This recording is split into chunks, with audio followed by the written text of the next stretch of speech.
big mountain in the background, because we love the outdoors in our Minecraft Bedrock world. But do you know what we don't love?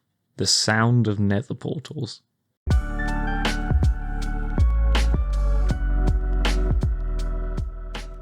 You might like them, but these guys are really loud and kinda ugly. Wouldn't it be great if we could just hide them away and stop them making noise when we're not using them? Well, over here is a cavey looking cave, but there's a levery looking lever in the cavey looking cave. So what happens when we pull this? Oh, a portal has appeared. Now we're in the nethery nether. But we can go back. And we have a hidden portal. That is flush with the wall. So here it is, it's only 4 blocks wide. It's probably not the smallest kind of thing like this you can do, but I'm pretty happy with how small I've got the redstone. So what happens is, if I'll just remove the blocks to make it, easier to see, we have these dispensers, and one of them has a flint and steel, and the other one has a water bucket. So you might want to put a bunch of flint and steels in here, just so it doesn't run out quickly.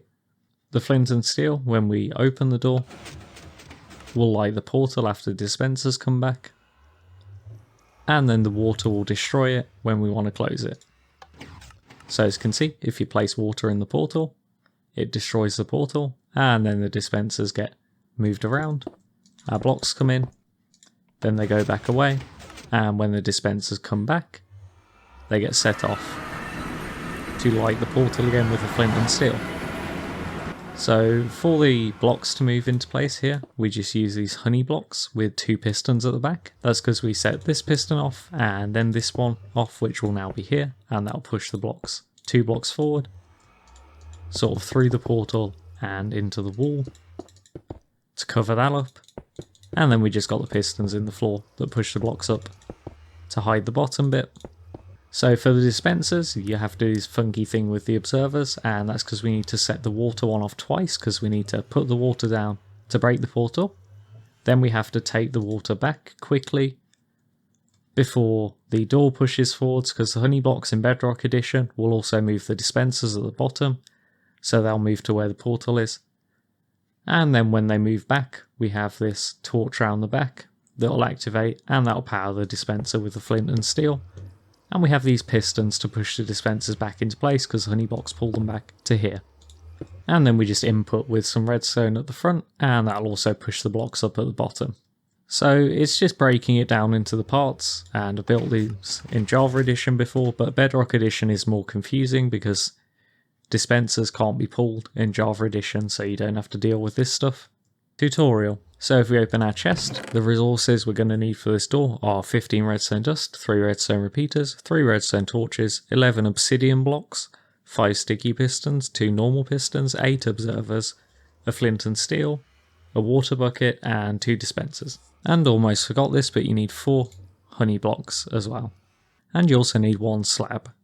I have just realised you can get rid of 2 of the observers and replace them with the redstone dust, because if we look at the back here, if I destroy these 2, put a block here with a redstone, this observer here will now activate that block and that redstone, which will do the same thing. So yeah, guess we can cut 2 observers off the list.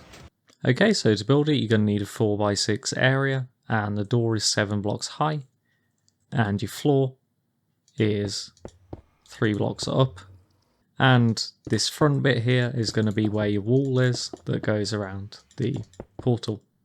So first things first, we'll just place our portal. So what we do is we go to where our floor is, and then we go 1 block behind. We place obsidian around like this. You don't have to fill in the corners, the portal still works without. Now behind our portal, we're going to place 2 dispensers aiming forwards at the bottom. The one on the left has a water bucket in it, and the one on the right has flint and steel in it, and like I said, you could fill it with flint and steel to make it last as long as possible, because the flint and steel does break over time. And for our pistons, we have 2 pistons under the floor, aiming upwards, that push those blocks up to hide the portal. And then also above the dispensers, we have 4 blocks, like that. You need 4 honey or slime blocks as well, at the back. Behind these honey blocks, we go 2 blocks back at the top and we do sticky pistons aiming forwards. And then behind the dispensers, we go 2 blocks backwards under the sticky pistons and do our 2 normal pistons aiming forwards like that to push the dispensers back in place when we're done. For redstone, you go behind the 2 front pistons and place 2 blocks with redstone on them like this. Then 1 block off the left side, we do blocks going back all the way to the back with redstone on them. If we go to very back, left, and then 1 block forwards, we go 2 blocks up and place a sticky piston next to redstone. This has an observer facing forward on it, facing towards the dispenser.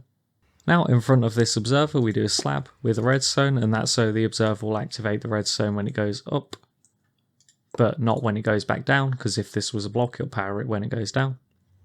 Then out the back of the piston we have an observer aiming to the back, and then 1 aiming up, and then another 1 aiming up. And the reason is when the observer gets pushed up to here to do the redstone, these observers set off, and that'll set off the observer a second time to pull the water back in. So that's how we do that. And then we just have a block next to the dispenser so that this thing will power that. Okay, if we go to the back right, then we place a block 2 blocks up with a torch on it. Then another block with another torch. And then a final block with some redstone on it. So to power this piston, when it gets pushed forward to there, we put an obsidian next to this honey block, and then from this torch that's off we do a block with a repeater. Now behind these pistons at the back we do an observer aiming backwards, then an observer aiming down, that goes into a block, and then a block to the side underneath with redstone on it, so the observer will power both these pistons to push dispensers back at the end.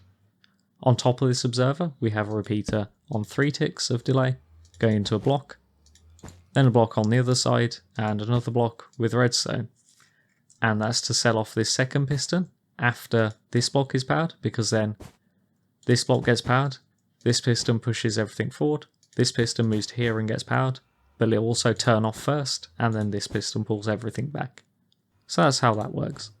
Okay, so to get the power from the redstone at the bottom to the top with these torches, we just do a block from the redstone at the back with a repeater on its default delay. And then finally we just need to power the dispenser at the end to sell off the flint and steel to relight the portal when everything has gone away. So we do a block coming out the torch block with a repeater on full delay, going into a block with redstone, then a block with a torch on top, and a block next to the dispenser, so the torch will power the dispenser to light the portal. And okay, now we just input into any part of this redstone here, and that should power the door. So I'm just going to do it going underneath like this, and do some blocks. So I can put a lever here and test it. There we go. And goes back. You also might want to just put some blocks around these dispensers, like that. And change these side ones to something more like the other blocks. So that when you're folding it away and pulling it back, it looks all neat. There you go. Alright, hope you enjoyed that. I hate portals, so I love these things, and I've also got a Java edition video that I should link in the description maybe, so you can see some portal hidden designs I did for Java edition as well. And I'll see you in the next one. Adios.